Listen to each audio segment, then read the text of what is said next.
Viewers, I am Dr. Ramana Prasad, consultant pulmonologist and sleep specialist.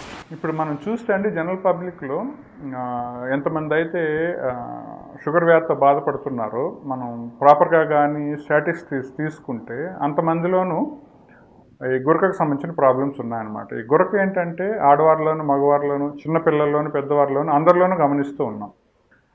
గురక రావడానికి ముఖ్యమైన కారణం ఏంటంటే గాలిళ్ళే ఈ ట్యూబ్స్ ఏవైతే ఉన్నాయో దాంట్లో అబ్స్ట్రక్షన్ రావడం. అంటే నోస్ దగ్గర నుంచి ఈ లోపల శ్వాసనాళం ఏదైతే ఉంటుందో దానిలో కానీ చుట్టుపక్కల కానీ ఎక్కడైతే అబ్స్ట్రక్షన్ వస్తుందో దానివల్ల గురక వస్తుంది అనమాట. సింపుల్, మన చిన్నప్పుడు ఈ విజిల్ ఉంటుంది కదా, విజిల్ వేసినప్పుడు సౌండ్ వస్తుంది కదా, ఎలా వస్తుంది? చిన్న రంధ్రం కూడా మనం బలంగా గాలితో వేసినప్పుడు సౌండ్ వస్తుంది. అలానే మనం శ్వాస తీసుకునే మార్గంలో ఎక్కడైతే అబ్స్ట్రక్షన్స్ ఉంటాయో శ్వాస తీసుకొని వదిలేటప్పుడు అబ్స్ట్రక్షన్ ఏదో చిన్న రంధ్రం కూడా గాలి బయటకు వచ్చినప్పుడు ఈ గురక వస్తుంటుంది అనమాట. ఆ లోపల ఉండే వాయునాళాలు కదిలిన దానివల్ల ఆ సౌండ్ మనకి గురకలాగా బయటకు వస్తుంది.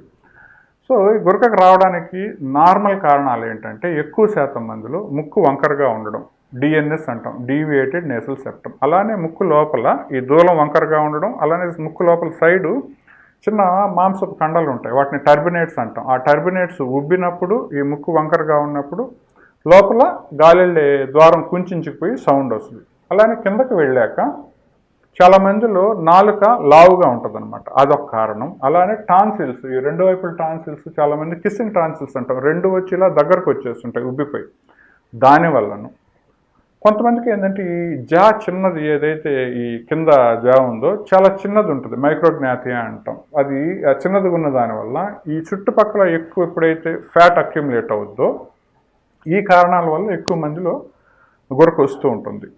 అలానే ఒబేసిటీ అనేది చాలా ముఖ్య కారణం. ఎవరైతే లావుగా ఉన్నారో వాళ్ళల్లో ఎక్కువగా గురక వచ్చే ఆస్కారం ఉంటుంది. అలానే ఎవరికైతే స్మోకింగ్ అలవాటు ఉందో, ఎవరికైతే ఆల్కహాల్ అలవాటు ఉందో, ఎవరికైతే స్లీపింగ్ పిల్స్ అలవాటు ఉందో వాళ్ళల్లో కూడా మిగతా వారితో పోలిస్తే గురక చాలా ఎక్కువగా చూస్తూ ఉంటాం. సో కొన్ని గురకలు మాత్రం ఏంటంటే ఏ రకమైన ఇబ్బంది చేయవు, అంటే చుట్టుపక్కల వాళ్ళతో పడుకునే వాళ్ళకి ఆ సౌండ్ వల్ల ఇబ్బంది అవుతుంది తప్పిస్తే ఆ గురక వచ్చే వాళ్ళకి ఏ రకమైన ఇబ్బంది ఉండదన్నమాట.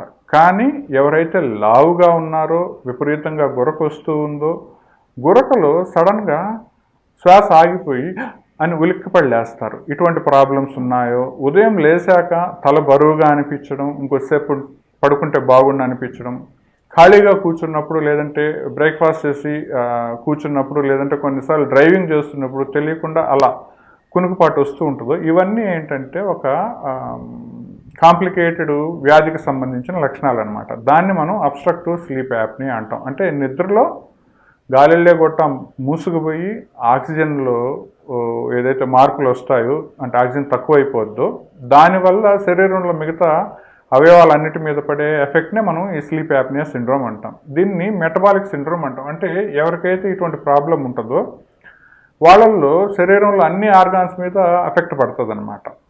సో ఎవరికైతే ఈ అబ్స్ట్రక్టివ్ స్లీప్ యాప్నియా ఉందో వాళ్ళల్లో ఎక్కువ శాతం మందిలో హార్ట్, బ్రెయిన్, లంగ్స్, కిడ్నీస్ కూడా ఎఫెక్ట్ అవుతాయి. చాలామందిలో విపరీతమైన ఫ్లక్చుయేషన్స్ ఉంటాయి బీపీలు. అంటే ఒక గంట ముందు చూసిన బీపీ మళ్ళీ గంట తర్వాత చూస్తే ఇంకొక రకంగా ఉంటుంది. అలానే చాలామందిలో ఏంటంటే ఈ ప్రాబ్లం ఉండే వాళ్ళలో షుగర్ రావడానికి ఇదే కారణం అవుతుంది. అలానే ఆక్సిజన్, కార్బన్ డైఆక్సైడ్ ఏదైతే మిస్ మ్యాచ్ జరుగుతూ ఉంటుందో దాని ఎఫెక్ట్స్లో మార్నింగ్ డ్రైవింగ్ చేసేటప్పుడు డ్రౌజీగా అనిపించడం, కూర్చొని నిద్ర రావడం వల్ల చాలామంది రోడ్ ట్రాఫిక్ యాక్సిడెంట్స్కి గురయ్యే వాళ్ళు కూడా ఉన్నారు. అలానే సడన్ హార్ట్ అటాక్ రావడానికి, సడన్ పెరాలసిస్ రావడానికి కూడా ఈ అబ్స్ట్రక్టివ్ స్లీప్ యాప్ని అనేది చాలా ముఖ్యమైన కారణం.